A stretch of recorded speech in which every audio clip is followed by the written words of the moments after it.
Valentines nkitwala nti lwolina okusussaamuko ku mukwano kugamino omukwano tegulina kubeera gwa Valentine yokka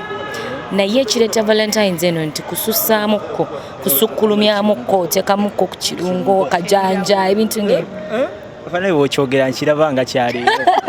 omuntu bannaye akyali eyo nga tannayambala ndoza bambale na leero kubanga n'akajanja nkalabye beetegeke kuba nange mbeesunze omukyala always abeera kiriya ng'alabika bulungi nnyo nde toli kiriya nange ndi kiriya ate wembeera naawe ali kiriya naye nga Rema ogamba otya ndi bulungi ogamba otya enkofiira ekubisse nnyo bannaaye simanyi nakumanya olwolumu obako bad girl so leero oyitudde mu bad girl kasabalengera dimpo omanya nti Rema Rema obulamu bugamba ki obulamu bulungi tuli ku hottest concert wetegese otya zendi ready everything is set buli kimu kiwedde I'm ready kugamba ekibulayo kyokka bantu kujja kutuula kutuwagira n'abatanafuna tiketi zaabwe bazifune kyekiringa ekibulayo naye nga ffe okwetegeka twamaliriza dda era nga bw'okiraba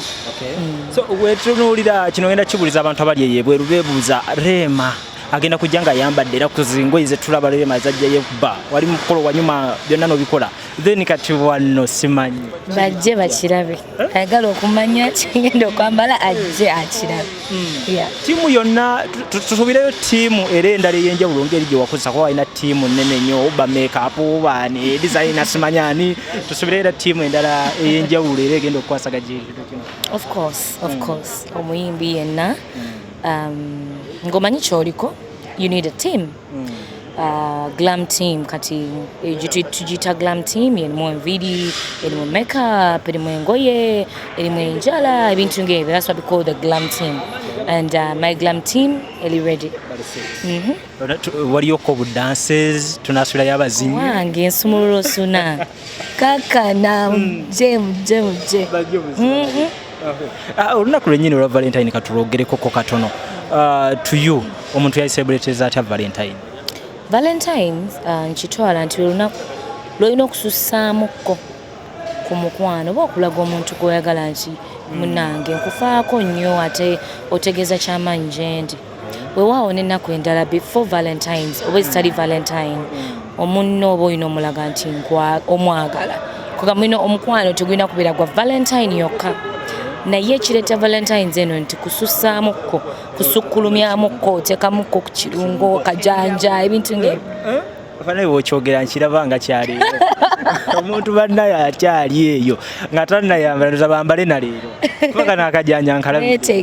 beetegeke kuba nange mbeesunze assurance dokita waali of course the celebration byonna tubikolera awo biggwera awo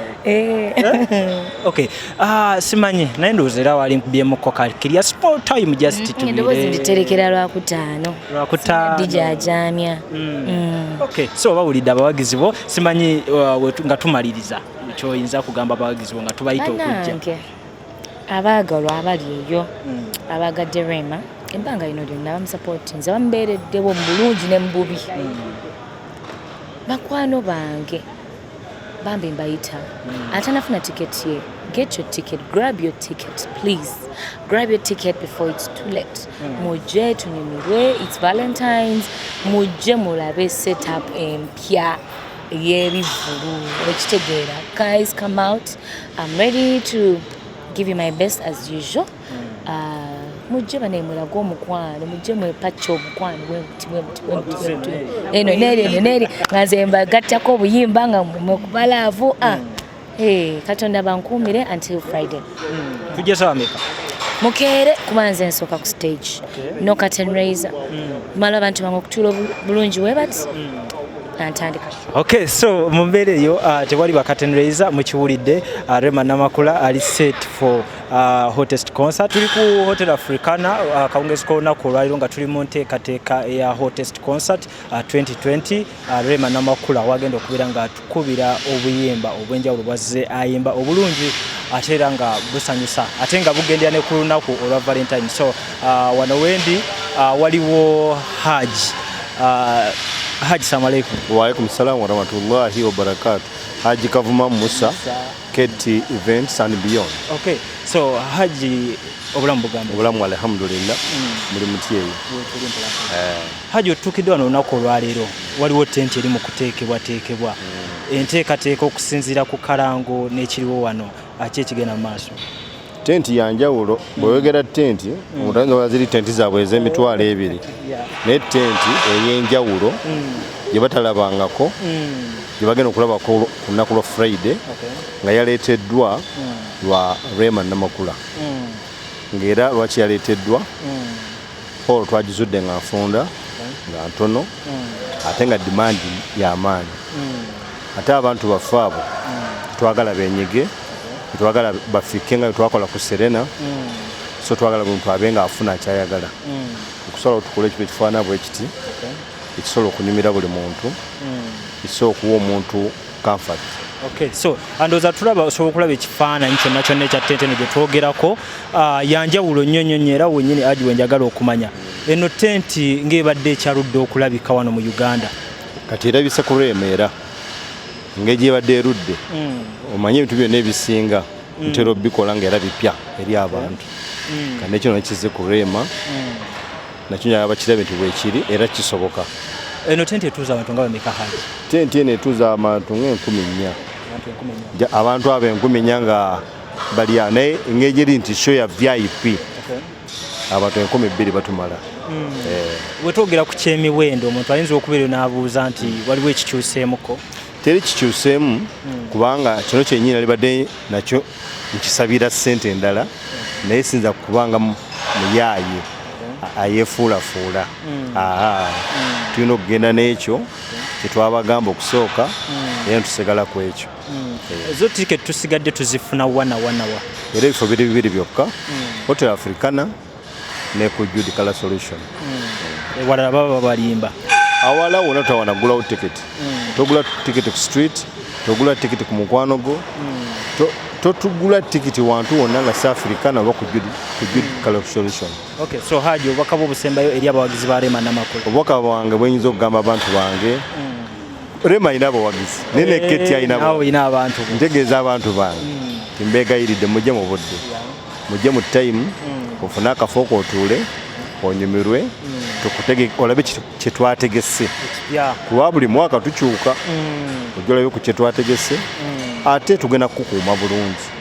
ate roddeyo bulungi. Tweyanza nnyo Haji Musa Kavuma, Keti Events and Beyond yali mu nteekateeka ey'eshow eno okubeera show ey'enjawulo ennyo era nga mbasuubiza era mbategeeza mu batulaba nti Haji Musa ono azze abeera n'ebintu eby'enjawulo mu buli show ajja ategeka so n'omulundi guno tulindiridde okulaba ate Hottest Concert 2020 wegenda okubeera nga etambula. Obis Lugia gemanya gange atulaba akaseera kano tusinzidde ku Hotel Africana nga wano wendi wenyimiridde right now we bayita People's Space. So abasinga muze mulaba ebivulu ebisinga ebibeera ku Hotel Africana bibeera mu kifo kino kyennyini. So nzize okubatusaako embeera nti Rema Namakula bulijjo abadde bagamba nti tugenda kubeera munda mu hall, that's a Nile hall, but olunaku olwaleero akaseera kano kennyini wano we tuli wateereddwawo tenti eyakabye ennyo, tenti etabangawo bulijjo mu history y'ebivulu mu ggwanga Uganda. So eteereddwa mu kifo kino okulaba nti show eno egenda kubeera nga taking place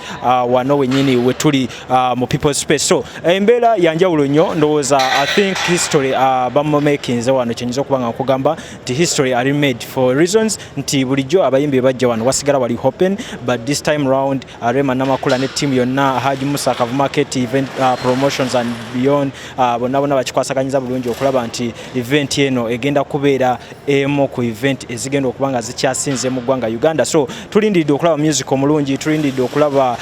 setup ennungi, tulindiridde okulaba sound omulungi naddala nga Phenon egenda kubeera nga ekikwasaganya kozi wotunula wansi wano olaba nti Phenon ejeyo buli kyuma ekirungi kye yali efunyeeko okulaba nti show eno bagifuula eyakabi. So we tutunulira stage already stage bamaze okubeera nga bagiteekawo bali mu kubeera nga bagisettinga up tusuubira lights ennungi cause lights so far zokyalaba ezo just bali mu kuzisettingirako up but you can imagine ti lights just ze bakozesa mu kaseera kano ze zimu ku lights ate abasinga ze bakozesa ku shows zaabwe but this time round bano bo bagenda kwena bakozesa lights ezakabi ezisingawo ennyo so mu mbeera eno njagala okubeera nga nkulaga ekifo kino 360 coverage ey'ekifo kino olabe nti waliwo change ejja nga change eze mu mbeera nnungi nnyo nti omunnayuganda agenda okusasula emitwalo 10 eyo yasookerwako agenda kubeera nga anyumirwa bulungi nnyo okoze obeera mu environment weti obeera ofuna bulungi empewo yo obeera ofuna bulungi disco nga kwegamba disco ogifuna mu mbeera ennungi etaliiko okufuna echo etaliiko okufuna feedback so wejja etambula bulungi nebeera nga yeeyongerayo ate nobeera nga onyumirwa system bulungi nnyo naye nga wano wendi njagala okubeera nga nfuna obudde mbeere nga nfuna ku bantu ab'enjawulo bali behind hottest concert 2020 eya Rema Namakula tubeere nga ate twogerako nabo enteekateeka eyimiridde etya naye nga njagala okuba nga nkuwa ekifaananyi ngende nga nkitambuza okirabe nti ekifo kino okiraba nti space emala bulungi nnyo omuntu agenda kubeera nga afuna akaseera akalungi ennyo so gwe atanagula ticket gwe alinze okubeera nga naawe otwegattako olunaku olwokutaano so tekyali kulanga kulala Valentine's Day fenna tuli ku Hotel Africana so temubuzaabuzibwa nti oba ekifo kikyukidde ddala atulaba akaseera kano tusigadde ku Hotel Africana just that tuvudde mu hall ne tujja ebweru olw'embeera nti tickets abantu baziguze almost zinatera okubeera nga ziggwawo so percentage ey'abantu abasuubira okubeera mu hall yeeyongedde so mu mbeera eno that's why management eya Haji Musa Kavuma ne Rema Namakula basazewo babeere nga badda ebweru buli munnayuganda gyali abawagizi ba music wa Rema babeere nga banyumirwa wamu show eno so njagala okubeera nga